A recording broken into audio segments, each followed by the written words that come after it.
there is 100% probability of a storm in a minute. A scientific storm. I'm pleased to introduce Professor Artem CHERKASOV, who is Professor of Medicine at the University of British Columbia and Tier 1 Research Chair in Precision Cancer Drug Discovery, the highest level of academic distinction in Canada. Art has a lot to his credit, multiple publications, over 200, 8 drugs out-licensed with pharmaceutical companies, 3 in clinical trials, tons of funding. Most importantly, he has a unique sense of science. And as you will see, a unique ability to share his excitement about drug discovery with those who are willing to listen. All right. Thank you so much.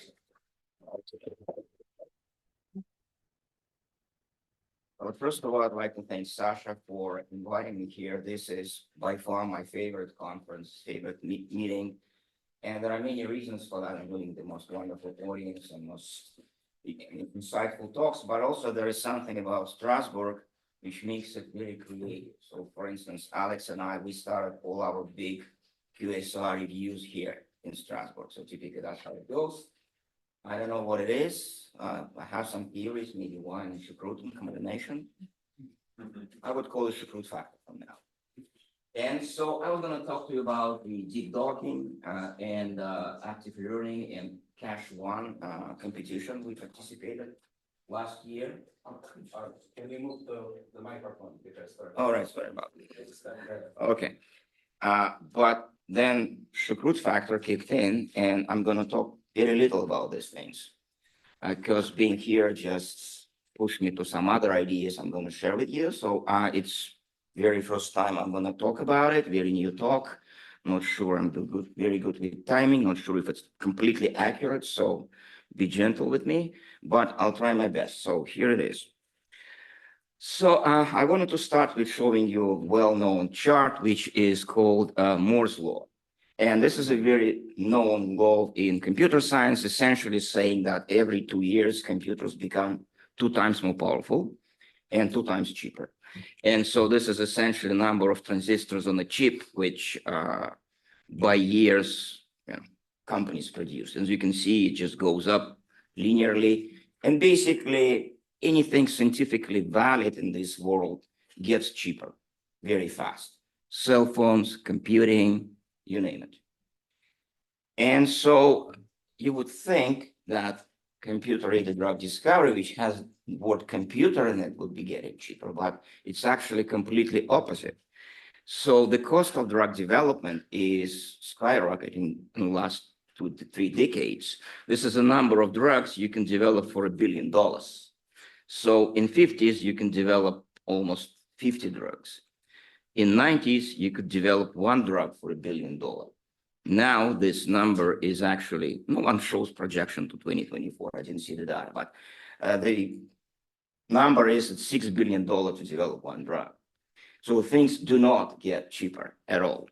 So I do remember when I just started my faculty position in early 2000, I came across this book, which was $800 million pill. And basically message is that it's completely outrageous why drug discovery is so expensive.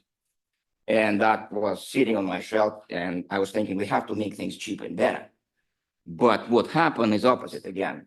So what we call it Moore's law, the Moore's law in reverse. So Moore's law in drug discovery is driving the cost per drug development from 800 million all the way to actually get 6 billion here. So what we're going to do about it, and then why this trend that occurs, how are we going to change it? Of course, one of the reasons is, of course, that 1 out of 10 drugs really fail. One out of 10 drugs really make it, so nine drugs fail, and so the cumulative cost is so high. So how we can make it better, how we can de-risk and fast-track drug discovery. Moreover, again, it's computerized. And so a number of years ago, in 2019, actually, just before COVID, another chart, that's why, again, the failure rate when you cumulatively compute all the stages of clinical trials, again, it's roughly 5%, 6% of drugs entering IND make it through. So again, cumulatively, these probabilities multiply and essentially 95% drugs fail. So how are we going to change that trend? About 5 years ago, I came across a couple of books by Diamantis, which I took to vacation with me and read through, and I was really mesmerized by the vision of the guy. One was Abundance, which is basically saying we have enough resources on the planet. If we use them wisely, we'll be fine. But another one was particularly appealing to me, called Bold. It actually explains how to be super successful in this world. And it explains how this crazy world works. So the general idea is that things become digital. And when they do, they go through 6 Ds of development: digitalization, deception, disruption, democratization, dematerialization, and democratization. And these 6 Ds explain how Bitcoin can go from 0 to 50, 60,000 US. Could explain how Facebook went from 0 users to 3 billion users. Could explain how stock market goes from startup nothing to, whatever NVIDIA is costing these days, $1 trillion capitalization. So things in this world happen exponentially. They happen rapidly, and they happen in a crazy way, as long as you respect this rule of 6 Ds. And so it occurred to me, again, given the Shukrut factor, that maybe that's what we should be looking at. Maybe that's the way to reverse this situation with drug discovery rising costs. We have to make drug discovery 6D. So the question is, can we do it? Is it possible? Is it coming? So first D is digitalization. And again, by the way, these are AI generated images. So just to give you a sense of what's out there. Digitalization. There are drug discoveries already digital. Like we've been digitizing things for the last 30 years at least. So all stages of drug discovery, starting with target identification all the way to targeting, lead optimization, preclinical optimization, and largely clinical trials are really digitized. So there's a lot of data coming in and out. There are ways to process it. So it is digital. So first D is respected. And again, all of us use computers in drug discovery. That's why we're here. One of the examples, when I used in 2016, started using really docking for meaningful drug discovery, and going through 5 million molecules, we were able to develop drug, which was out licensed to Roche. So things started happening. So it is digital. It works. So what about deception then? Because we can all agree drug discovery is digital. First D is crossed out, deception. This is something I need to explain a little bit. So it's not that obvious concept. So deception means that when it's exponential growth, the first years, the first period of exponential growth is not obvious. It may look linear, it may look below linear, but the process is already took off. So it's just a matter of time when it will go up.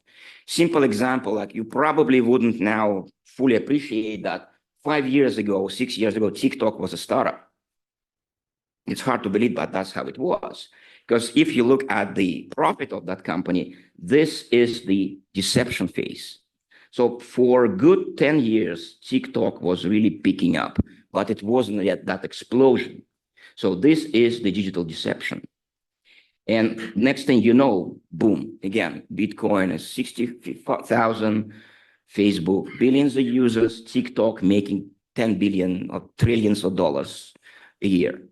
But this phase is very easy to miss because, again, it's not obvious, but it's happening. And when I look at my own paper from last year on explosion of chemical universe, I realized it's actually happening. So there is a deception because this is how the Think database was growing. And from 2004 to 2014, this was a digital deception. Now it's exploding. And of course, by 2022, it was close to 40 billion in Think, or in real. Now we know the number is 2 trillion. So basically, if I would continue this chart going up, that would go just through the roof of this building. So it's incredible, well beyond exponent explosion. So the digital deception in drug discovery just happened. It's already past that stage too. And again, hard to say, but number of compounds multiplied by 1,000 every 2 years, probably even more drastically. So we're adding orders of magnitude every year to this chart. So digital deception is on. Same with QSAR. This is a snapshot from our first review paper, again, conceived here in Strasbourg, when Alex and I just search for QSAR through PubMed, and we demonstrated that, again, this is deception. The QSAR papers been at a very slow pace for a couple of decades. Next thing you know, boom, they started exploding up exponentially. Again, I didn't have time to search for more recent data. Maybe in Denver, I'll give you better data. But it is happening. It's happening with chemical data. It's happening with QSAR methodology. So that exponent is already fully on.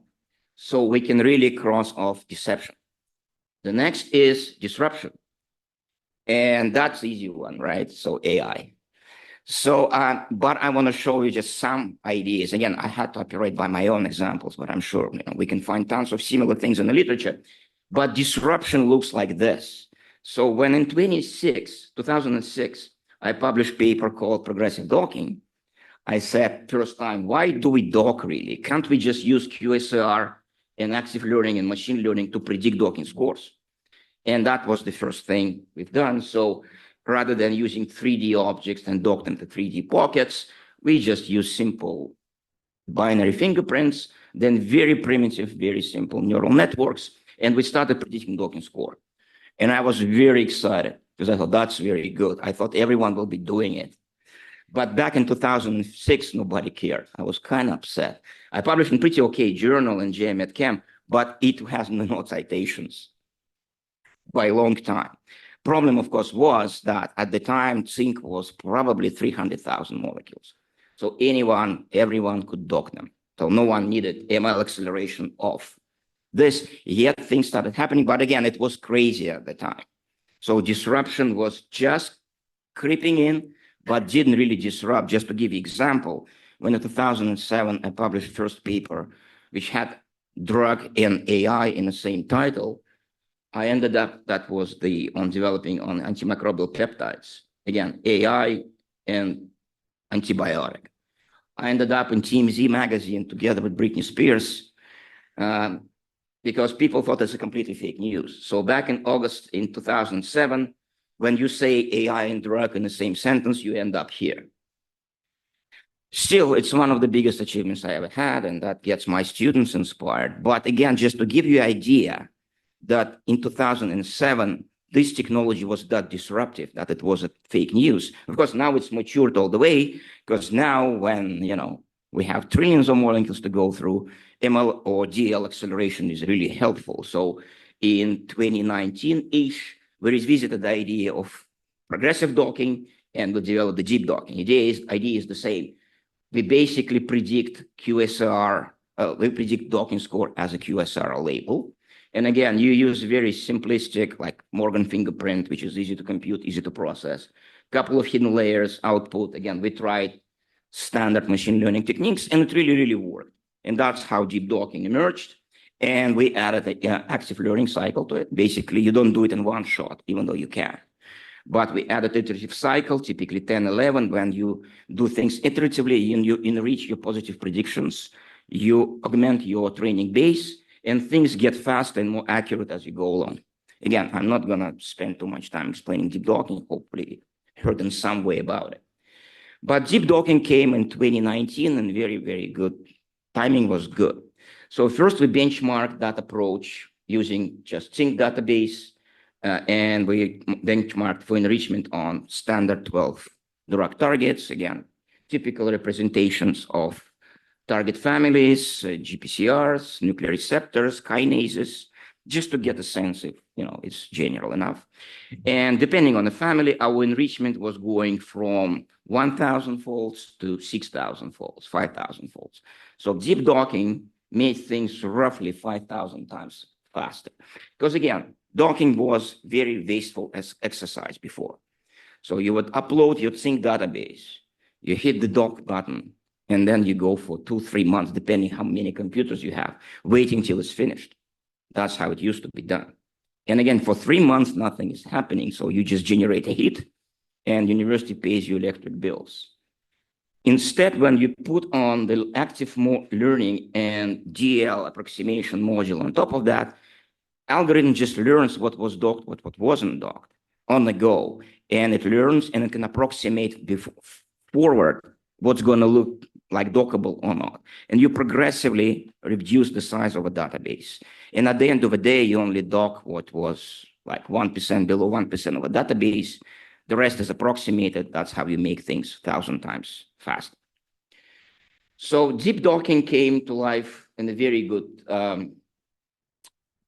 timing, because again, COVID happened, and that's another review which was just on time. We also conceived here when Alex and I started talking about bringing big data, deep learning into QSR. And again, the deep docking is the marriage of deep learning, QSR, and docking. So, like I said, things happen at the same time. So it's about 2019, 3 things happened.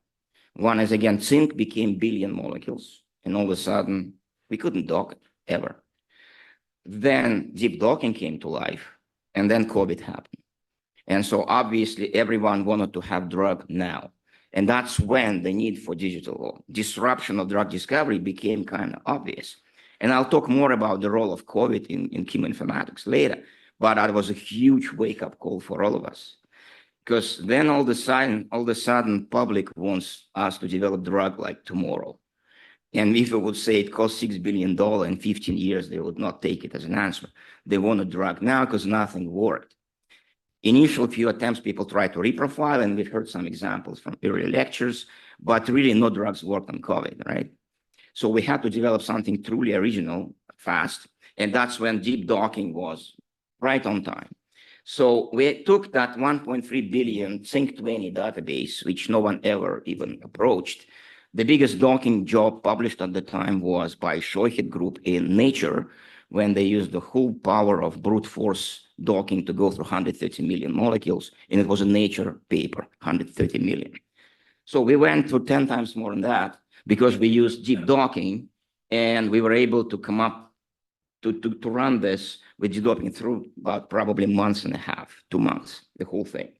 And yeah, we used 3CL Pro, main protease. So when we started benchmarking on proteases, we could see that deep docking could really enrich the docking score, that used Glide as a main engine. You could see that deep docking really shifted things right. So it seemed like it was very, very enriching for real. And that's when the next D came to life, demonetization. Because that's what we said. We're going to dock 1.4 billion molecules from Sync20. We're going to find what looks like drug prototypes, and we're going to give it to the public for free. And that's what we did. Again, thanks to Sasha, I called him, like, look, we have this crazy paper with no experimental results yet, but it's COVID, and we actually have 1,000 drugs to give people for free. He said, virus, we take. So we went through extremely rapid due diligence reviewing process, and we published the paper with 1,000 candidates for COVID drug, March 11, 2020, the very same day pandemics was called. So at the time, we already had this paper, not preprint. Preprint went out in February. And out of these 1,000 molecules, in fact, at least 3 research groups took them on and got some pretty reasonable prototypes working for COVID, working for SARS-2. So that was a very big push. And for us, again, it was a glimpse of demonetization, because we said, you know what, we're going to make it free. And again, obviously, then Pfizer came on and developed Paxlovid and all that. But I do believe that we played some role in this. We played some role in pushing big pharma actually dealing with this problem. And definitely COVID pandemics and wake-up call changed science, because we started doing open science, collaborative science, papers got free, databases became free, a lot of software was free, and drugs got free. And so this demonetization started happening. And another example of that, again, of digital trends was that another thing what came out of this, that we actually went through billion molecules. And so a few groups chased after us. Oak Ridge, in fact, threw in the biggest computer in the world with 45,000 GPUs to run, I think they did Fred, yeah, on Sync. Then the European biggest computer, 27,000 GPUs, they did Autodock. Of course, they did it in less than 1 week. Again, 45,000 GPUs. But it was brute force docking, not deep docking yet. Then the closest to us was, I think, one of the California institutes, or maybe UCSF, when they did 8,000 again within academia in 4 weeks. We did it in 5 weeks, but we used 4 GPUs.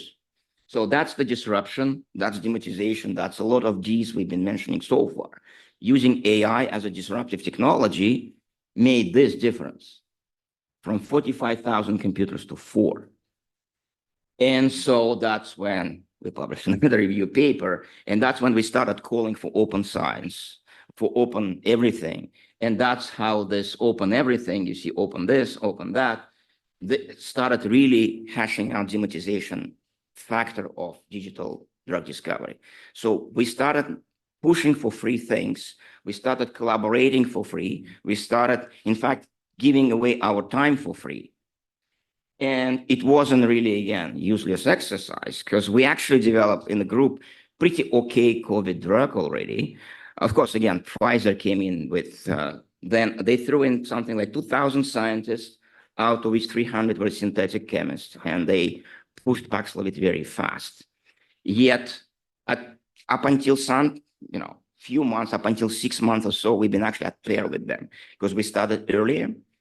We did our deep docking on zinc 1.4 billion. We got some compounds, and we've been pretty close to developing some free drug for COVID, which we still intend to develop in case COVID comes back. So we will have a free pill for the world to use. And in fact, we just ran the initial in vivo studies of our drug, which here, for the sake of secrecy at the time, it's called C285785. So we did it in mouse. It was mouse hepatitis virus, which is considered to be model for COVID, for animal models. So basically, this data can be taken that comparison how COVID drugs work in real infection. And so we administered the active component of Paxlovid, and we administered our drug, and you can see in all organs, our drug worked better. And keep in mind that Paxlovid, in fact, is a 2-component system, so you have to take essentially 2 drugs at the same time.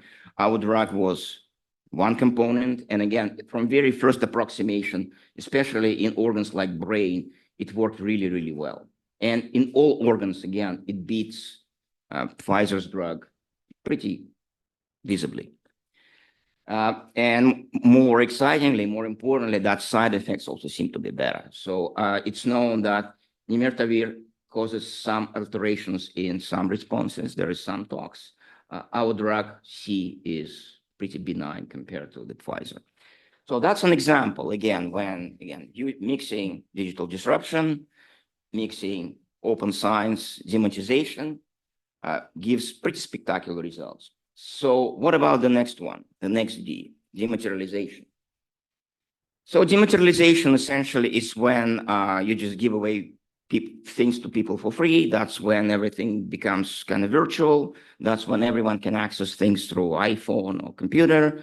And so that's what we're trying to do with deep docking. So we're working on establishing some public tools so everyone around the world can run billion molecules or few billion molecules. That's what we're working on. So there are some tutorials on YouTube, but again, this is work in progress. Basically, our goal is just to make deep docking available to everyone, and that will cost nothing. Of course, after we published our initial paper, there were, and still is, going a lot of approaches which are inspired by us. Basically, docking is done now in deep way. So no one really runs just plain good old brute force docking. It's some sort of ML acceleration. And again, I was tracking this. Again, I wouldn't call them Me Too approaches, but inspired by us approaches.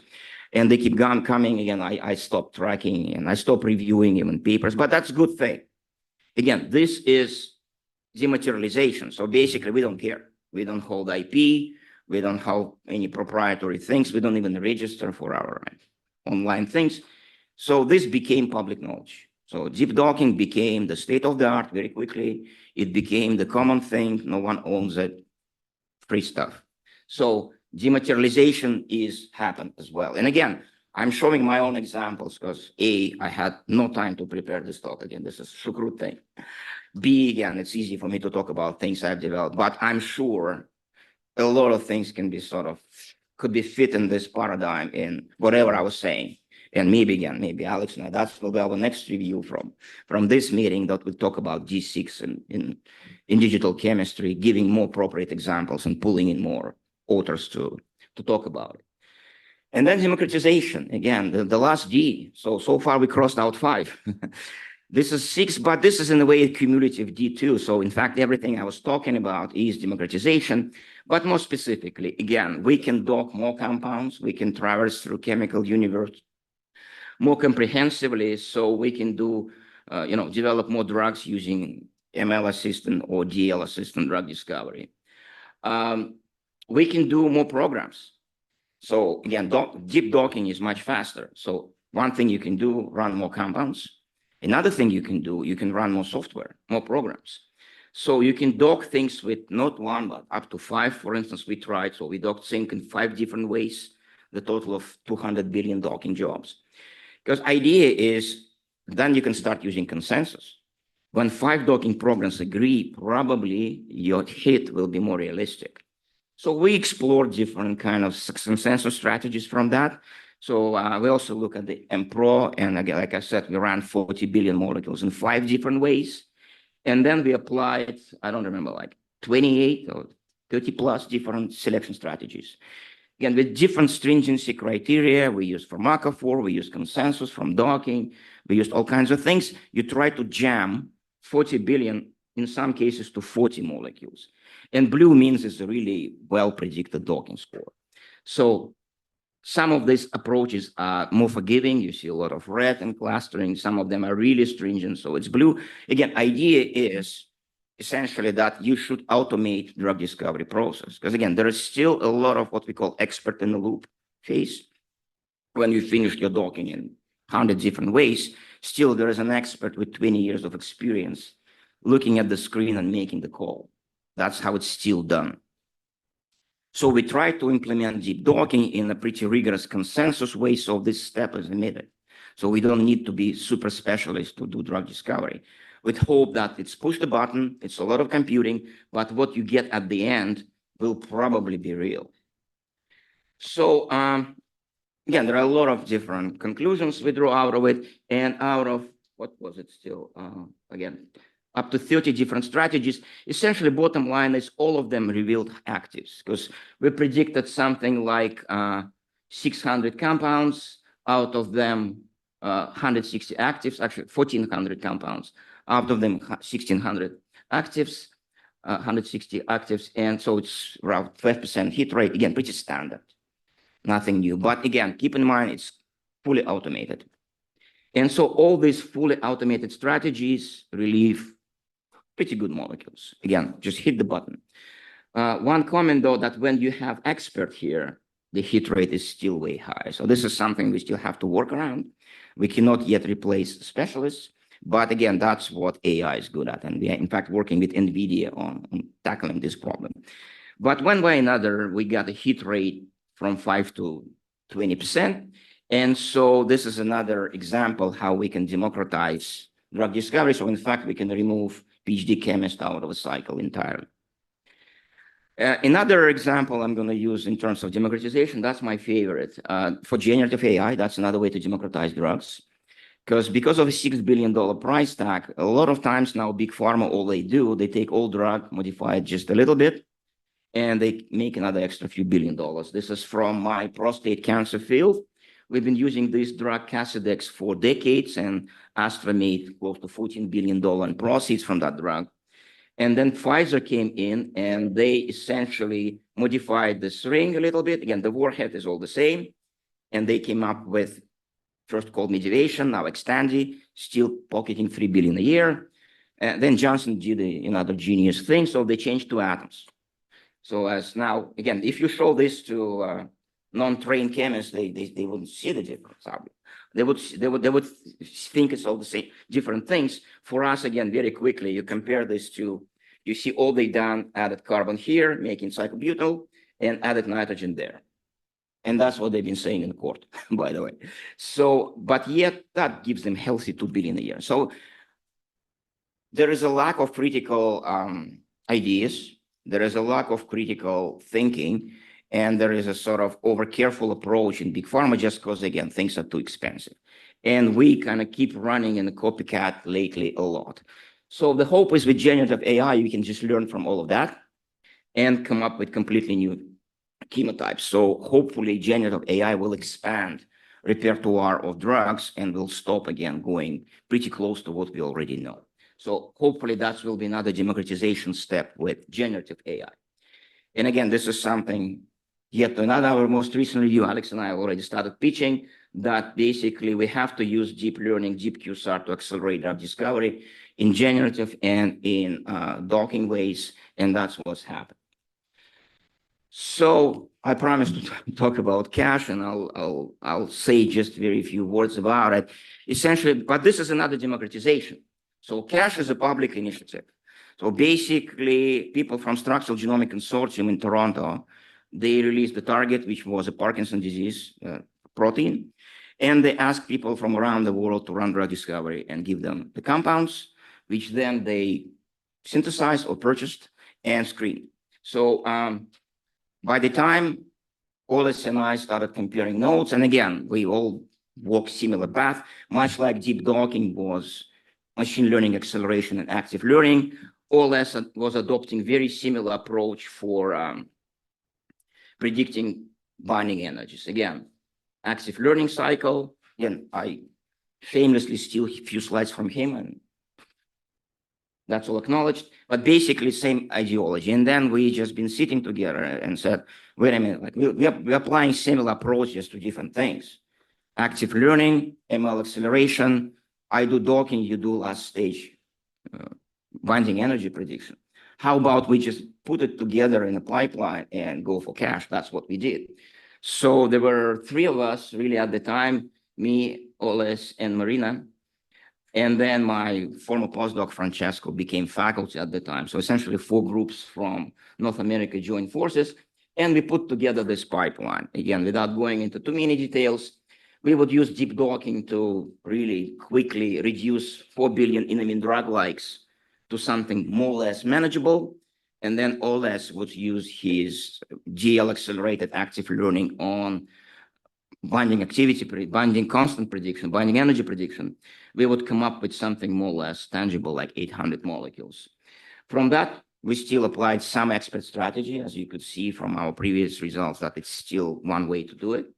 And then we mixed automated and expert-driven approaches, and we've developed like good number of actives. We had something like close to 10 compounds which worked. And that was good enough for us to win that competition. So we had this pretty pleasant news that we beat American Bear and all other things and other people. Again, I give credit to active learning and machine learning acceleration. But again, that's how things work. So we won that thing. And that's another stone on the, on the scale of democratization.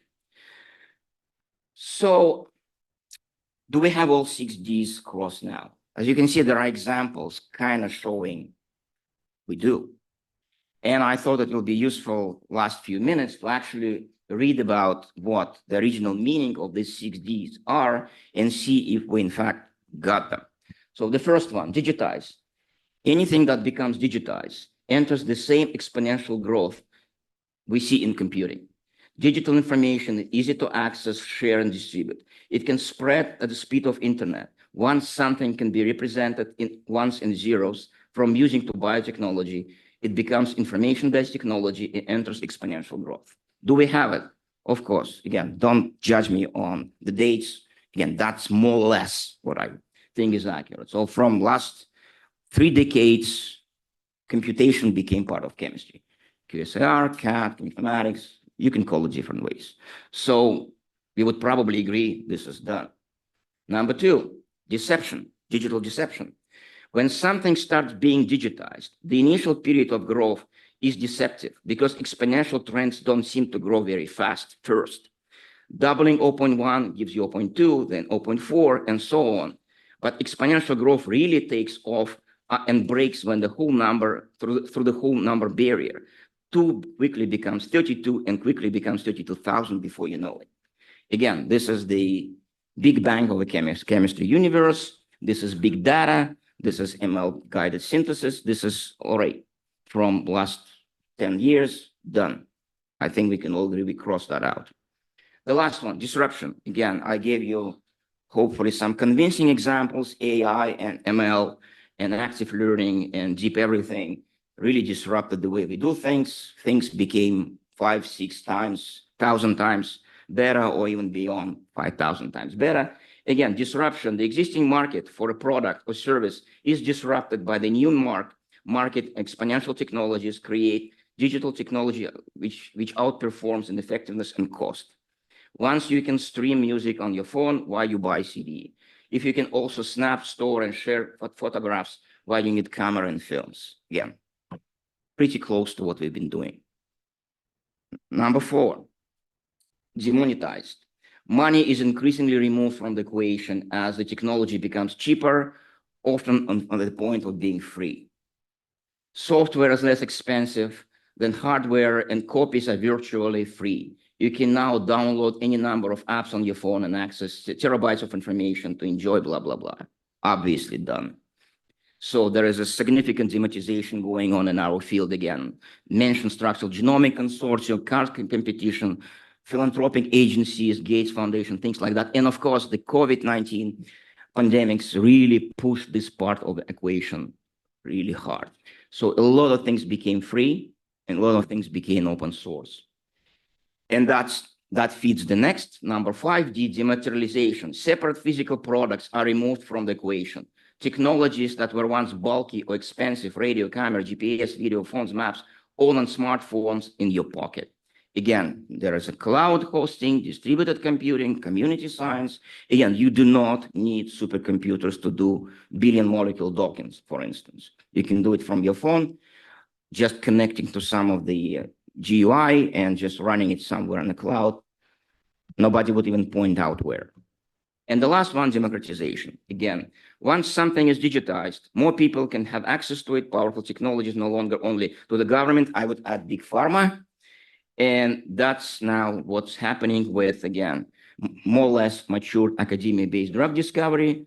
I am really hopeful for public-private partnerships, which I think is the future for drug discovery, and hopefully we will see that coming. And essentially, we just crossed out all 6 Ds in our digital chemistry story. And so it's happening. It's now. What we're going to do about it, next question, but we are very lucky to be here and witnessing this incredible transformation of a science we've been trained on, we've been working on, and collectively contributing to. So chemistry is digital. Chemistry is already exponential. And we hope that that will help developing more drugs quicker, cheaper, safer. With that, I have to acknowledge a lot of people are funding, obviously, and I have exactly 1 minute left. Thank you so much.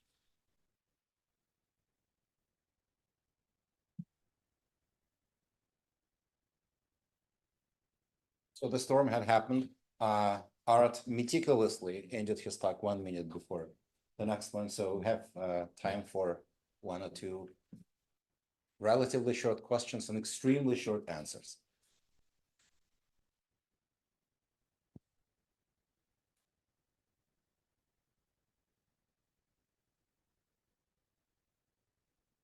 Yeah, thanks for the really nice talk. So I was wondering whether you think the data that we generate can keep up with the growth of our computing power, because the methods obviously rely on experimental data to some extent always, and we've already heard that data is quite problematic right now.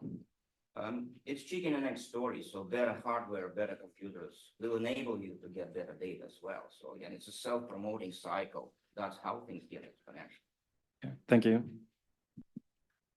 Hanoch. Great talk. So Microphone.